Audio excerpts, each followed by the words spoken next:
নমস্কাৰ সকলোলৈকে আজি পুনৰ এটা ভিডিঅ' লৈ আপোনালোকৰ আগত উপস্থিত হৈছোহি বহুত দিন ভিডিঅ' আনিব মই পৰা নাছিলোঁ আজি ভিডিঅ'টোত মই দেখাব বিচাৰিছোঁ আমাৰ ছোৱালী পিহুক পৰীক্ষাৰ কাৰণে কেনেকৈ প্ৰিপাৰেশ্যন কৰাওঁ আৰু তাই এতিয়া 4+ হৈ গৈছেহে এক্সাম চাগে ৱৰ্ডটোৰ মিনিং ভালদৰে বুজিব পৰাই নাই তথাপিও এক্সামটো দিয়াব লাগিব হাফ ইয়াৰলি এক্সাম পাতিছে স্কুলে আহকচোন তেনেহ'লে তাইৰ লগত কেনেকৈ কি কৰাওনো মই অকণমান দেখুৱাওঁ মই এনেকুৱা ধৰণৰ বহি বনাই লৈছোঁ 4 লাইনৰ কপি আৰু এখন এনভাইৰনমেণ্টেল ছায়েন্স পেপাৰ হয় 3 body parts 3 things do at home আৰু মই এইকেইটাৰ বাকচ কিয় দিছোঁ মই পিছলৈ কৈ আছোঁ ফ্ৰুটছত মই এনেকৈ কিয় বক্স বনাইছোঁ ফেমিলিত কিয় বক্স বনাইছোঁ ভিডিঅ'টো শেষলৈকে চাব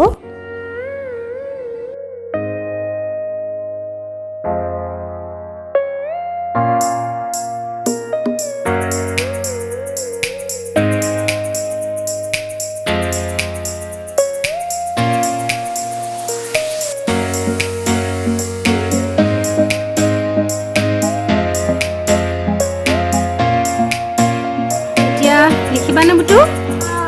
লিখিছা এতিয়া লিখা এতিয়া এইটো কি লিখিবা এইটো বক্সটো যে দিছোঁ বক্সটো দিয়া মানে এইটো মই কি ক'ব বিচাৰিছোঁ মানে তুমি এক্সামত যেতিয়া কুৱেশ্যনটো আহিব নহয় তুমি এইটো চাবা অকল বুজিলা মেমেতো কৈ দিবই মেমে কুৱেশ্যনটো কৈ দিব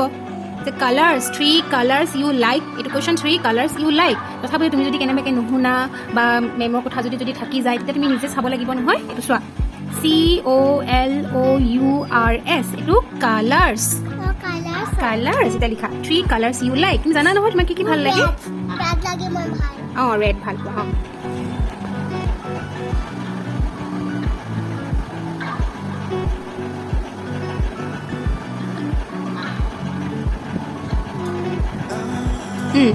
গ্ৰীণ লাষ্টত কি হৈছে গ্ৰীণ লাষ্টত কি হৈছে উচ্চাৰণটো গ্ৰীণ কি হৈছে গ্ৰীণ হৈছে নে হ'লে কি হয় অঁ ভেৰি গুড এতিয়া লিখা নেক্সট কি লিখিবা আৰু এটা কালাৰ পিংক লিখা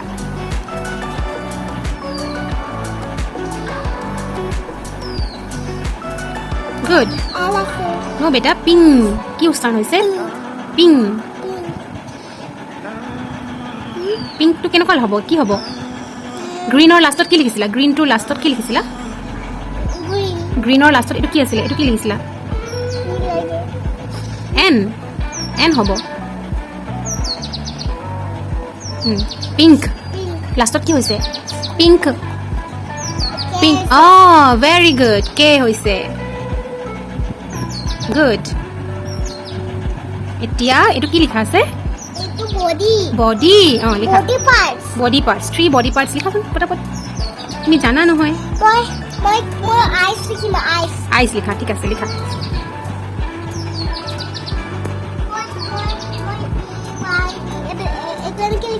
অঁ জান লিখা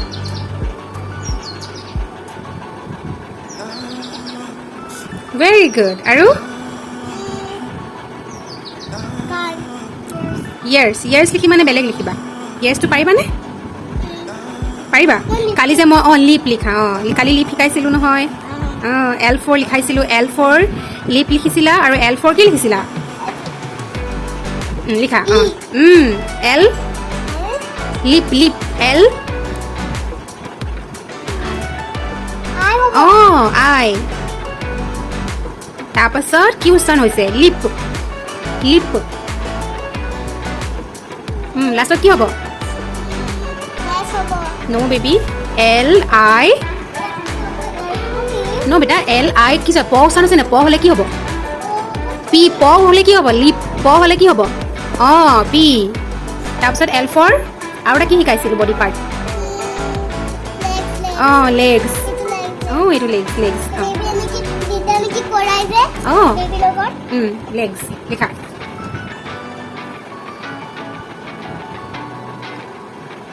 গুড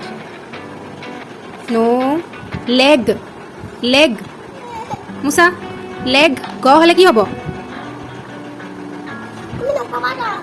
মই নকওঁ তুমি নিজে লিখা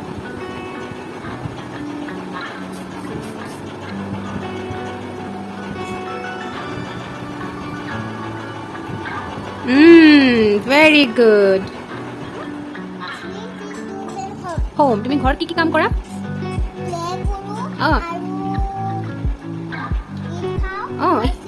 স্লিপিং কৰা ইট খোৱা নেকি ঠিক আছে লিখা কি লিখিবা ইট লিখিবা লিখা স্লিপ লিখা তুন্তা তুন্তা ই লিখা তাৰপাছত স্লিপ প উচ্চাৰণ হৈছে স্লিপ প উচ্চাৰণ হৈছে গুড এইটো বয়সত ইহঁতৰ লজিকেল থিংকিংটো ডেভেলপ নহয় সেইকাৰণে আমি ইহঁতক যিমান পাৰোঁ সিমান লিখাব লাগে পাৰিলে সদায়ে লিখাব লাগে তেতিয়া সিহঁতি মনত সিহঁতৰ থাকি যায় মই এনেকৈ ৱৰ্কশ্বীট বনাই পঢ়ুৱাওঁ আৰু যিখিনি ধৰি লওক প্ৰবেবল কুৱেশ্যন আহিব বুলি ভাবোঁ সেইখিনিকে মই এনেকৈ লিখি দিওঁ ইট লাষ্টত কি উচ্চাৰণ হৈছে ইট লাষ্টত কি হৈছে ইট কি হৈছে ইট লাষ্টত কি উচ্চাৰণ হৈছে ইট কি হৈছে ত হৈছেনে ত হ'লে কি হ'ব T very good 3 fruits you like লিখা apple লিখা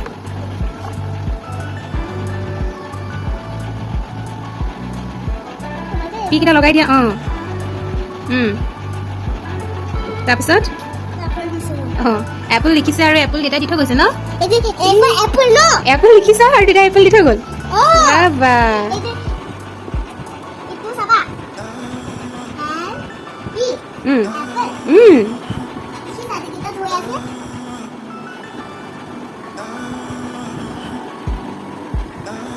চিন্তা কৰি দেখাইছে দেই চিন্তা কৰিছে কি আছিলে আৰু এটা ফ্ৰুটছ নেম কি শিকাইছিলোঁ K for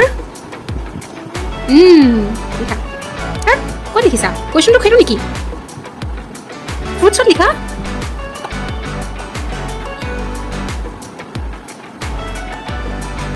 সেইটো মই বিচাৰ মুচিম তুমি এইটো কৰা লিখা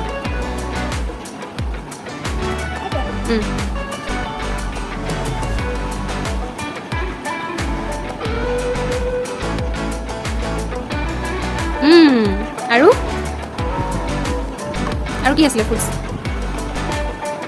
এপলৰ নিচিনা চেম যে এটা আছিল মই যে শিকাইছিলোঁ কি আছিলে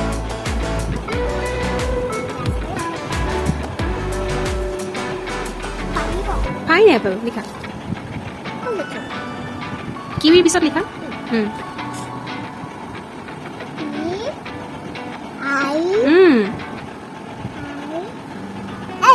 এন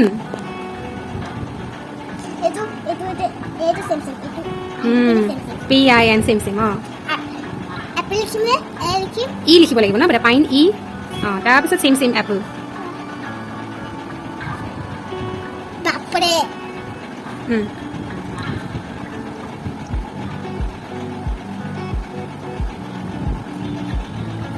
good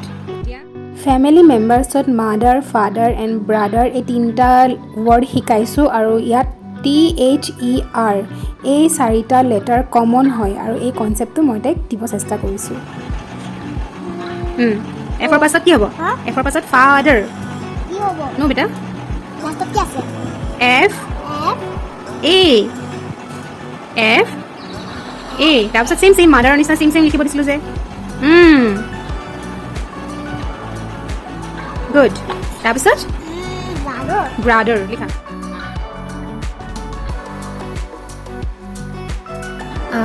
এতিয়া মই এই শিকাওঁতে মানে মই প্ৰনাউন্সিয়েশ্যনৰ ওপৰতো জোৰ দিছোঁ ধৰি লওক তাই লিখিলে গম পাব যে কি হ'ব কি কেনেকুৱা ধৰণৰ হ'ব ধৰি লওক মেইনলি এতিয়া ভাৱেল যিখিনি প্ৰনাউন্সিয়েশ্যন AEIOU সেইখিনিৰ এতিয়া কনচেপ্ট আমি ইহঁতক দিব নোৱাৰোঁ কিন্তু কিছুমান কনচনেণ্ট ধৰি লওক টি ট পি প তাৰপাছত ধৰি লওক এল ল ফ্ৰুটছৰ ফ এনেকৈ আৰু গ ডগ লেগ এগ গ সেই কিছুমান কনচনেণ্ট যিবিলাক প্ৰনাউন্সিয়েশ্যন কেনেকৈ কৰিব লাগিব বা সেইখিনি লাষ্টত থাকিলে তুমি কি লিখিব লাগিব সেইখিনি মই এনেকৈ ৱৰ্ড শিকাওঁতেই মই তাইক কনচেপ্টটো দি গৈছোঁ আৰু ধৰি লওক তাই এতিয়া গ্ৰীণ লিখিছিলে গ্ৰীণ লিখোঁতে তাই লাষ্টত এনটোৰ লিখাৰ আগত ৰখি গৈছে তো মই তেতিয়া তাইক বুজাব বিচাৰিছোঁ যে গ্ৰীণ লাষ্টত কি উচ্চাৰণ হৈছে বেটা তাই তেতিয়া ক'ব পাৰিছে যে ন বা এন ন উচ্চাৰণ হ'লে তুমি কি লিখিবা ক উচ্চাৰণ হ'লে তুমি কি লিখিবা বা প উচ্চাৰণ হ'লে তুমি কি লিখিবা সেইখিনি মই কনচেপ্ট এতিয়াৰ পৰাই তাইক শিকাই যাবলৈ যত্ন কৰিছোঁ